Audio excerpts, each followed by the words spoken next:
चने मिलने वाले हैं। सेनपुर से सेनपुर से है। सेनपुर, अच्छा। तो कभी आपने देखा है वे सेनपुर में? सेनपुर में महाजन अक्सर आपका वो सब बता महाजन, हाँ, वो एक महाजन कभी कभी आते थे। हाँ, वहाँ कई वर्ष रहे।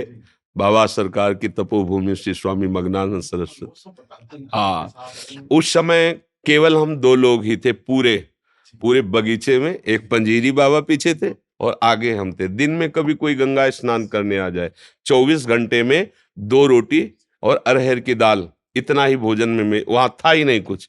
कभी दूध फल फूल किसी का आना जाना कुछ नहीं।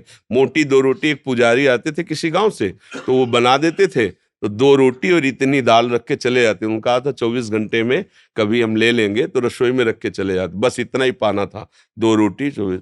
और सांप बिच्छी तो वहां अब पता नहीं है कि नहीं, पीछे ऐसे थे जैसे चीता होते ना, ऐसे हजारों सांप, हजारों बिच्छियां। उस समय तो किसी का आला जला था, ले रात दिन भजन में। वहाँ बड़ा तपोभूमि है पर बहुत पावन भूमि है। ऐसे गंगा जी समीप बैठते हैं, रात्रि में जब निकल के बैठे ऐसे सांप जाते थे फन काढ़े हुए। बस ये दृढ़ निश्चय था कि अगर प्रारब्ध में इसको काटना है तो कहीं भी बैठो काट लेगा, अगर प्रारब्ध में नहीं तो नहीं। तो पास से निकल जाते थे, पद्मासन लगाए जैसे बैठे, ऐसे जटाए थी, ऐसे डाले रात्रि में। जहाँ पशु के नीचे बैठ करके अशोक, उस व्यक्ति वो फूस की झोपड़ी में। बताए थे, वो उसी जगह फिर वो उसका 6 महीने के अंदर हो गया था उसका। जी जी।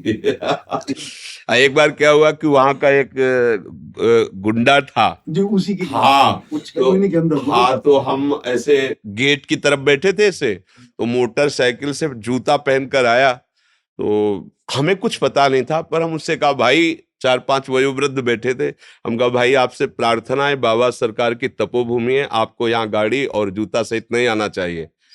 तो उसने गाड़ी खड़ी की, हमारी तरफ ऐसे देखा जैसे शेर अपने शिकार को देखता है। हम बाबा जी फटे पुराने कपड़े, वहां तो बड़ा अकिंचन स्वरूप है। तो वो गया ऐसे जूता पहने, तो हम कहा कि कैसा अभद्र आदमी है कि संतों की बात भी नहीं मानता है। बोले महाराज आप बेकार बोल दिए। हम कहा क्यों? बोले मतलब 50 काटने वाला आदमी है, किसी को भी काट सकता है, किसी को मार सकता है, इसकी मतलब चलती है इस एरिया में, गंगा का किनारा है, किसी को भी काट के फेंक दे। हमें लगता है कि आपको नहीं बोलना चाहिए। लौट के जब आया तो वो गाड़ी थोड़ी देर स्टार्ट, हम कहा भाई यहाँ स्टार्ट नहीं करना, बाहर जाओ, यहाँ स्टार्ट नहीं होगी। मतलब हम कोई सिद्धि नहीं दिखा रहे थे, हम उसे कह रहे थे कि आप बाहर ले जाओ बाहर। और वो लाख स्टार्ट किया लेकिन स्टार्ट नहीं हुई। तो हमने उससे कहा कि एक पावर है जिसको तुम जानते नहीं, बाहर जाओ यहाँ। तो चला गया। दूसरे दिन हम उसी अशोक के नीचे, जो बड़ा अशोक जहाँ झोपड़ी वाली है, गंगा स्नान करके आकर के फिर बैठते थे। तो बैठे थे तो पादुका से पत्तों की खनक होती है, तो ऐसे लगा कि कोई आ रहा है, और वहां आदेश था कि कोई भी गंगा स्नान करने आए उधर ना आवे। तो कहा हो सकता है पुजारी जी ने ना बताया हो। तो ऐसे दृष्टि गई तो देखा वही आदमी। तो थोड़ा मन में आया कि क्रूर स्वभाव का आदमी, पता नहीं चला।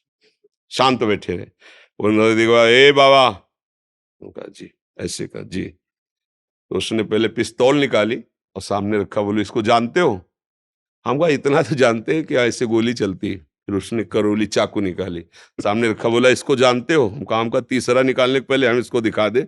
कमंडल खोला और गंगा जल दिखाया। हम कहा इसको जानते हो? हम कहा तू है और हम है। और हाथ में गंगा जल लिया। हम कहा उठा पिस्तौल, दूसरा नहीं है, और चाकू उठा।